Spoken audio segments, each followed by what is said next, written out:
The narrative or story of the LMAY PS Bridge and various other bridges. Bridges we were involved and we at the moment busy with as an exploration of bridge design. So let me start with the LMAY PS Bridge. I always wondered what's the difference between a story and a narrative. And then I found out that a narrative is the way how you tell a story, whereas a story is what you tell. This is the first concept sketch. You can see on the left hand side, it's a very intuitive sketch. And I thought I would throw away that piece of bump, but I kept the piece of bump as the generator of this whole project. That piece of bump, or that quick sketch, became actually the centerpiece of the exhibition at the Venice Biennale last year.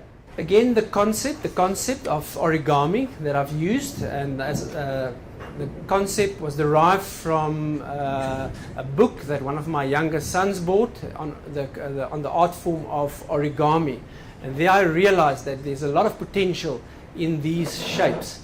And on the bottom right, you can see all the forms or the exploration model. There's a lot of precedent studies all around in furniture and vase design regarding fractal geometry. And there's the model, the first model that we presented to our client Sandral. The lighting design investigation. Lighting is very, very important, and for this, as you can see, that we tried to, there's a lot of ways to light this project, but what we did is the first concept, or the first lighting company, came up with this solution. They said that all the facades must be lit, and the idea was on each apex to design a detail, as you can see there in the middle and the bottom, to design a detail that would flood the entire panel, that would lit the entire bridge. And we were not very, very happy with that, because I said the bridge must only be lit from the bottom, so that you can see the forms and you can see the analogy of the heartbeat of the province of Gauteng. Here we just have early renderings and just some of the technical sketches. Technical investigation was actually very, very difficult, because all the practical problems having building a facade of a bridge facade on the highway and doing it with steel, it was actually extremely difficult.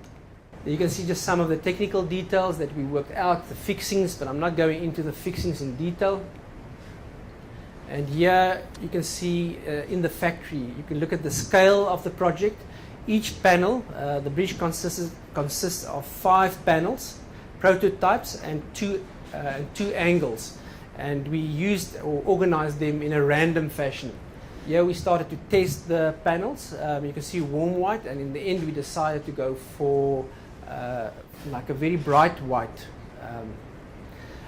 We tried to play with color. On the left hand side, you can see there we started to look at blue for the lighting masts, but then we found out that the Gauteng, the toll people are also going to use blue lights, and we said no, let's stay clear from blue. Let's keep it simple, because we don't want to be confused with the new toll gates, and we were not the architects for those toll gates, the e-toll system. There's the final product, and you can see the idea of the paper, the concept of the paper, the shadows, and how the bridge in daytime catches the sun, and the panels, how it deflects the light, and all the forms appear. From very close you can see the detailing, and just another detailed photo of the final product.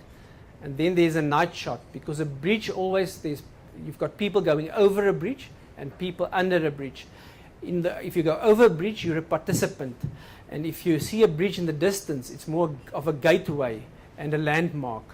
And so there's 2 different modes of designing a bridge. And here's the night shot or a detail shot of those panels. This is the final solution. I hope you can agree with me that the aesthetics of just lighting it from the bottom works much better, because it enhances the form of each panel.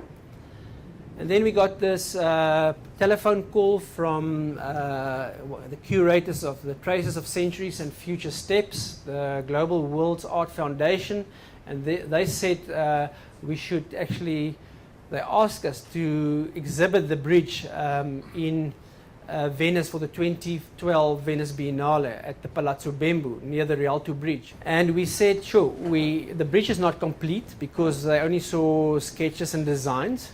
So we couldn't take photos, but we really wanted to be in Venice. So I said we must make a plan. I just said yes, we will be there.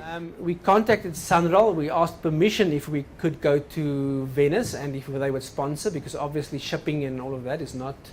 It's a bit pricey, and obviously they will get the world stage exposure as well. And then I had the idea of, well, it must be light. And then we got a quote to produce this whole installation in Venice or in Milan very close, because then there's no shipment. And what could a piece of canvas and a structure and a light cost? And then we got the price in euros. And we said, no, there's no ways Sanral would pay for that. There's no ways that we can afford it. Let's go for Boermakkerplan. So what we did, I said, well, let's exhibit the freehand sketch. And luckily I didn't chuck that piece of bump away. The initial sketch or the concept sketch, I took that concept sketch and we printed it on fabric, on a fabric that's weather resistant. And we went to our nearest, closest hardware store and we bought all these equipment. So the whole structure and frame and cables and cable ties and instructions were put together from a local hardware store. So that was really a Boermakkerplan. And we flat packed it and shipped it, and all within budget and time, with good instructions, and there you can see the end product at the exhibition.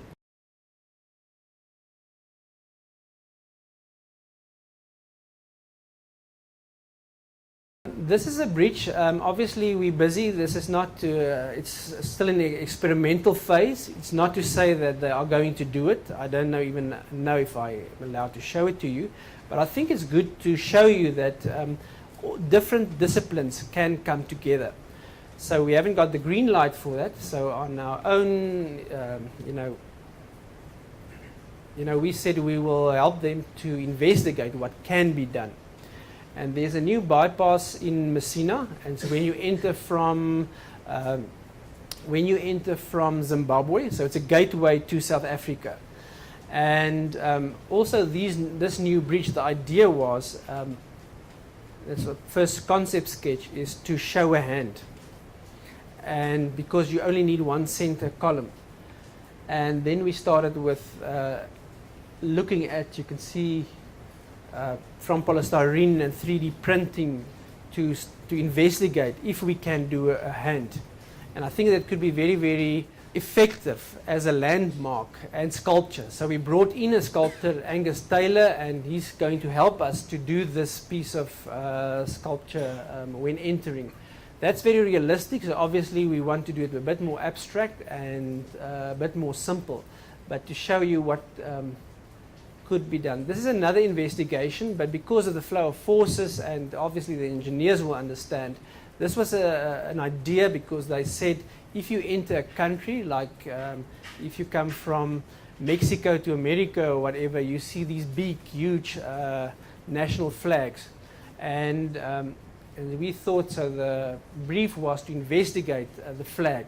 And we just said the only way we can do it, because you can't put a flag upside down. The only way you can do it is by putting the Y up. And so that's some of the first sketches, and this is the second option for the hand bridge. But because of the flow of forces and the tension on those cables, and it doesn't look honest, we decided to, there you can see one of the model, we decided not to proceed with this concept. But we also had a model built, and what I do, I take my cell phone and, like a car, pull the cell phone at the bottom so that you can perceive the bridge. And that's how we should design, actually, with models. I design a lot with models. I'm not a fan of the computer. I do a lot of freehand stuff and models. And this is the Orta bridge on the R21. This was a competition, invited competition, where Sanral invited 3 architects that with bridge experience, and because in South Africa there's not a lot of them, because it's not as simple as it looks. And this is our this was our entry. But I'm quickly going to skip all the site analysis, and what we learned from this is the concept of desired line, because they said you can see the 2 bridges on this aerial photo, and then you can see the natural desired line. We went there with our research with a video camera, and I said we must just film patterns, and I think architects must do that, even engineers must do that more often, to look at behavioral patterns. While I was standing there was one lady, and she got out, she crossed that R21 on a very busy time with heels that high, with a pencil skirt and heels that high, and I just asked them, do you have on camera? And she thought, well, what's this about? And I said, but why? I mean, over this R21, you're running with heels that high. Don't you think it's a bit dangerous? And she said, well, it's the shortest way to go over those bridges, and that's the desired lines. Structures and sculpture in the environment, this is very, very important. And our bridge design philosophy, I've spoken about the visual joy. I think if you're a commuter and you're depressed or you're in traffic, and every now and then you get a sense of a nice visual landmark or something that brightens up your day, I think that's just as important. Landmark, gateway, safety, obviously user-friendly legacy, and all those things. The problem with a lot of bridges, foot bridges especially, is people are lazy. So if they see there's very steep steps, they would avoid it. So the whole thing is to use a series of ramps to lure them onto the same level. And then we're very passionate about our local aesthetic. So I'll just go through our 3 entries. The one, because it's at the airport, the client expected something to do with the airplane, so we've just said, okay, let's just do the literal analogy. Then the mine shaft, because it's Joburg and you could see the whole Joburg skyline. And the bridge type was a cable stay and beam bridge, so it's a combination from 2 sides. And this is the build-up of that bridge. So I'll quickly go through, almost videomatic, so that you can see the build-up, the ramps and the urban design at the edges. That's the cable stay part. And that's the final. So you can see the cutout on the tower. The cutout on the tower resembles the mine shafts. The cables are lit, so it's direct spotlights on the cables. So at night you will only see the cables, and then it will just disappear in darkness. And then on the other side, we'll just light this, the body of the aeroplane or whatever. And there you can see washed light against concrete surface to enhance the silhouette, walkway lighting from cable spots, landmark light, and washed light against vertical steel surface to simulate movement. And I think that's very, very important, lighting as a design tool. The second concept we entered was the wire art, or the handmade precedent study. Handmadeness is very, very important, because all our crafters, they make stuff with their hands. And that's so South African. And what we said, we will try and emulate the beading, the handmade art, the galvanized wire. We'll try and give something about the local aesthetic. And there's the concept development. It's a suspension bridge, and this is the build-up. The whole idea, you'll see also the randomness. It's cables, but the problem with a cable, you never see a cable. So what we thought was that we would use steel pipes or galvanized steel pipes to just make it look like wire, real blowdraad or wire. That you see next to, you know, if you're at the traffic light or where you see the crafters, to get that handmadeness of the bridge. There you can see all the randomness of the wire, almost like basket weaving. Those would have been big beads in the colors of the national flag, the urban design framework.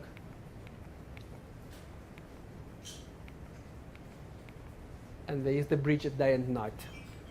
And there you can see it's the beads as light source. So the beads would have been the lights. And the random light effect with the floating beads, because all these beads would be floating, and the walkway would be illuminated from the lower beads. And then you get the star effect with the cables. For only 2 meters, then the light source would disappear. And then the third concept, we said this is, because if you're an architect, you should look at the site and see what story the site tells.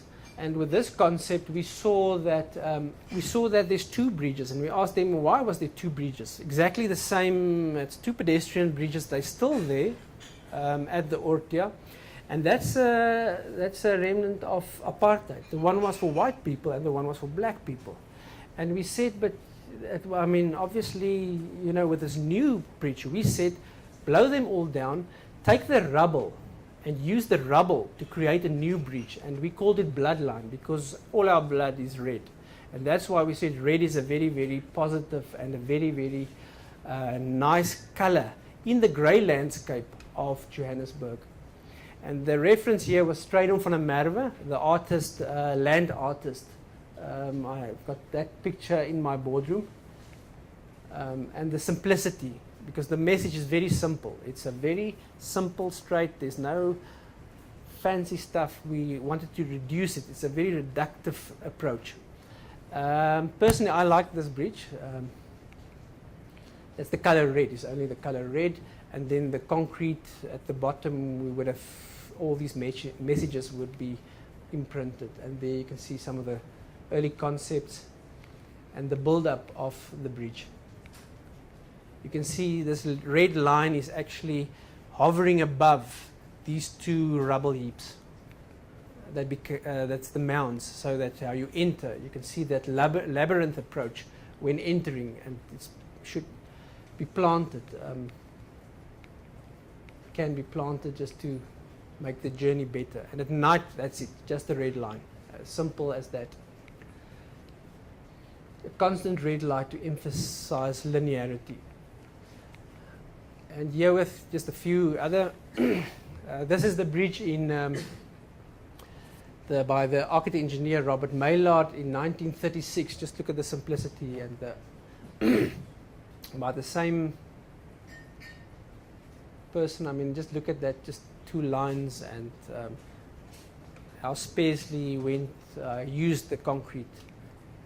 And just obviously you all know the Norman Foster Melau Viaduct. This is the bridge by Santiago Calatrava. There's a lot of criticism against Santiago Calatrava because they say Santiago Calatrava, he disregards context. He creates a piece of sculpture, and the first city you can buy it, he will just do it for that city. So there's no synergy or no, so there's a lot of criticism these days. You know, that Calatrava or his whole philosophy of designing, because these days it's a bit more, you have to look at the context, you have to look at the local environment, you have to look at stories, you have to get some local clues. And but obviously Calatrava is the bridge guy in the world. And that's the Bilbao bridge, and also by Calatrava.